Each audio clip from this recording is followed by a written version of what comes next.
It's been almost a week since Hard Gold and Soul Silver came out, and there are already a few complaints that are starting to pop up.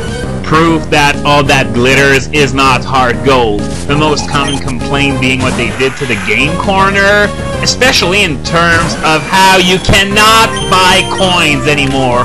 What were they thinking? I mean, sure, they were really expensive, and with the lack of Versus Seeker, it's very difficult to accumulate enough money to buy the coins, but removing the option entirely?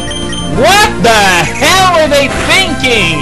And I gotta admit that it feels a bit empty, because instead of the slots that are all over the place, we get only one table on which you can play the Voltor, Minesweeper, Sudoku.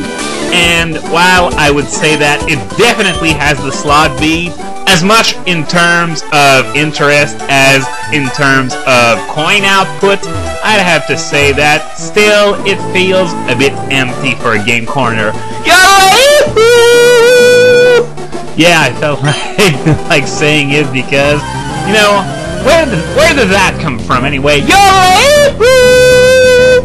But yeah, the reason why I love Voltor, Minesweeper, Sudoku so much more than the previous games that were available in the various game corners is that it's not just blind luck anymore. It requires some skill, and with that kind of skill, you can easily rack up points. Now, of course, TMs are really expensive, but so it's gonna take a little while, so you'll have ample time, hopefully, to get good at Voltor, Minesweeper, Sudoku.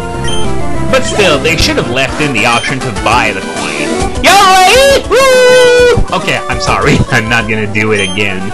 When I was a wee tyke, I believe there was someone copying me and shouting back, Yodelayhihoo! Okay, so I can't keep a promise for rats. Sue me.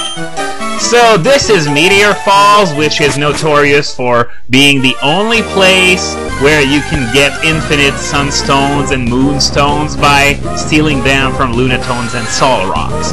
Now the problem is that Sol Rocks are only in Ruby and Emerald, whereas Lunatones are only in Sapphire.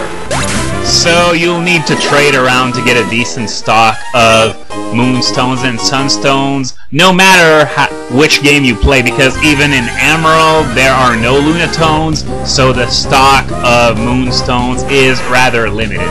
In fact, as I remember, in both of the Speed Gamers marathons, there were two Pokemon that prevented them from ditching either Ruby or Sapphire and playing Emerald instead, and Lunatone is one of them, the other one being Zangoose, since Lunatone is exclusive to Sapphire and Zangoose is exclusive to Ruby. Of course, you can find them in the Safari Zone in Hard Gold and Soul Silver, but it's such a pain in the ass that it's just not worth it. And I would also like to point out that the color of the ground in Meteor Falls is different in Emerald as it was in Ruby and Sapphire. Here it's sort of, well, more grayish, whereas it was sort of golden in Ruby and Sapphire. So now is our first official introduction to Team Magma, because they have, well, not exactly abducted Professor Cozmo to get his meteorite from him. And here comes Team Aqua as well to try and mess with Team Magma's plan, but it's just not gonna work because, well, yeah, they got a meteorite, so off to Mount Chimney they go. Team Aqua Dingbats. You know what? I'm this close to referring to Team Aqua as Team Dingbats for the remainder of the game because, well, it definitely sounds a bit more appropriate because they really are Dingbats.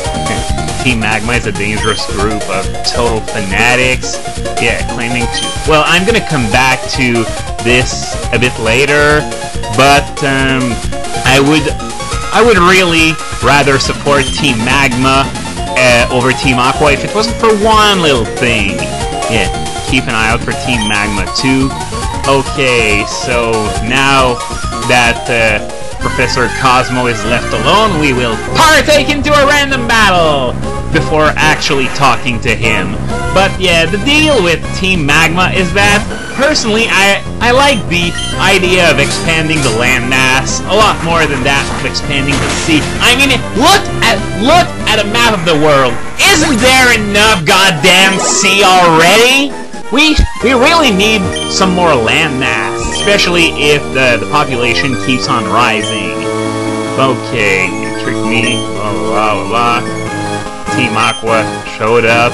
Yeah, you don't understand any of it, but it doesn't matter because I do, because Team Magma wants to use the meteorite to make Mount Chimney erupt, totally devastating two cities and not expanding the landmass by as much as 1 inch squared. Because that's the deal with Team Magma. They want to expand the landmass, but they take all the worst possible means.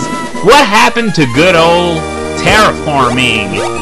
I mean, I can understand that making a volcano erupt is a bit less expensive, but as I said, you're not expanding the landmass any. You're just burying 2 towns in lava!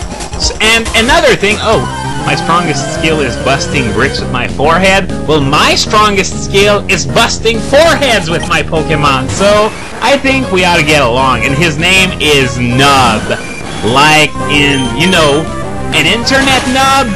Oh, this is way too easy. And in fact, I think there was a black belt with the exact same name in Chuck's gym in Gold, Silver, Crystal. So the joke is rather old by that point, but still, he fought like a nub. And one other thing about Team Magma's plans is that, well, expanding the landmass is all nice and well, but only if we get fertile lands out of the deal. If we get deserts, it's not gonna accomplish anything, and we're gonna have screwed up habitats for the sea Pokemon. So, yeah. And yet another thing that makes me lean in favor of the Magmas, if they weren't so damn fanatic, is that, seriously, the game takes place in Hoenn. There are 34 routes in this game. 17 are sea routes! That is way too freaking much. Ask any player. Everyone will agree 17 sea routes is too damn much. Just count. 105 through 109. 122. 124 through 134. That's 17 out of 34. This is unacceptable, and Team Aqua shows up and is claiming that we need more freaking water? No way, Jose! So, keeping all that in mind, I think they succeeded pretty well in making both teams look really villainous, despite their goals being the complete opposite, because neither one's better than the other. And I was talking earlier on about complaints about Hard Gold and Soul Silver, and there was one more I wanted to cover before the video was over, and it's that the bug catching contest seems to be a little harder to win, apparently, because from what I've heard horror stories about Weedles and Kakunas beating Pincers and Scythers. And there seems to be sort of a consensus. No one's yet figured out the exact formula for Hard Gold and Soul Silver's bug catching contest, but it seems that the percentage of HP left when you catch the Pokemon seems to play a much bigger role than in Gold, Silver, Crystal. If you've seen my tutorial on Gold, Silver, Crystal's bug catching contest, you'll see that the HP remaining didn't play that big a role, whereas in Hard Gold and Soul Silver, as I said, it seems to play much more of a role. So that is going to be it for today. In the next video, we are finally going to ascend Mount Chimney to face off Team Magma. So this is Slowflake saying, Yodelayhihoo!